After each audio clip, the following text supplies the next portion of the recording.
Yo, yo, it's your boy Fro Thizzle, and today I'm going to be talking about the 1982 film, The Thing, starring Kurt Russell, Keith David, and directed by John Carpenter. Ain't nothing to it but to do it.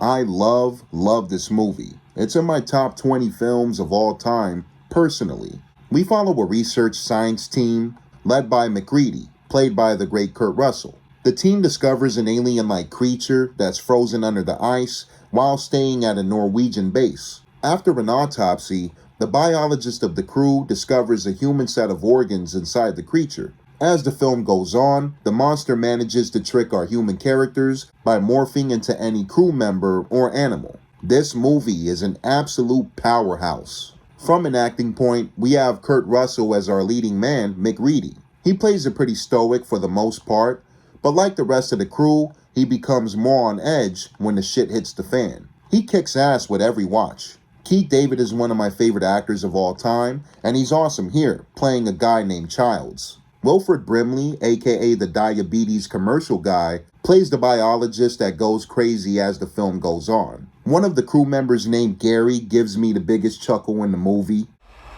I know you gentlemen have been through a lot. And when you find the time, I'd rather not spend the rest of this winter tied to this fucking couch!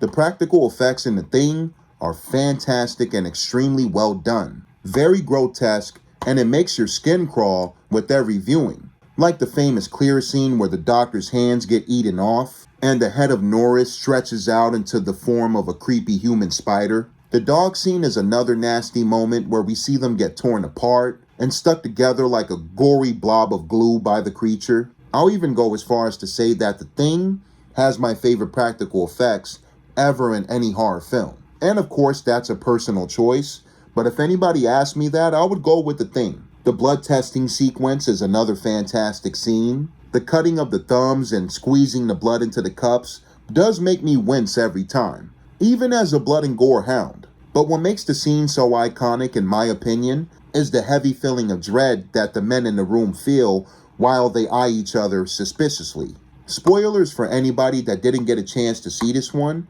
but the ending was always pretty haunting for me, even on my very first watch that I could think of. This is one of the rare movies where I feel an ambiguous ending works. I'm usually not a fan of open endings, but The Thing is a bigger example of one that I can really enjoy. And most importantly, one that makes me think. We see McReady and Childs are the last men standing. They take a seat outside the base in the freezing cold, and we get a sense that The Thing can be either of the two. The distrust is very heavy in the air, but they eventually share a bottle of whiskey while they freeze in the cold. We don't see either of the two die on screen, but it's heavily implied that they don't make it. Wrapping it up, this movie has an incredibly grim, mean, cold, and moody atmosphere. I rank the set design, the acting, the practical effects, the scares, direction, camera work, and the overall style of the film at a solid 10 out of 10. I think this film is a masterclass all around. And this might even be my favorite Carpenter film.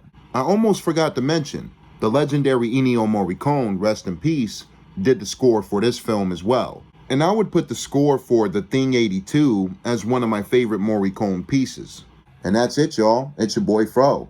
If you want more nerdy talk or just cool, chill, hangout convos about movies, hit that subscribe button, hit that like button, and until next time, comment your thoughts. You rock with The Thing?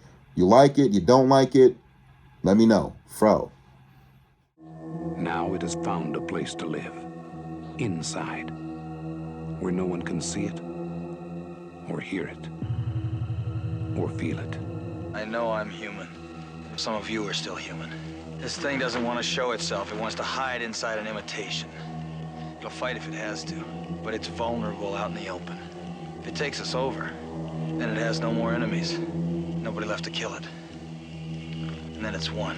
You guys gonna listen to Gary? He can beat one of those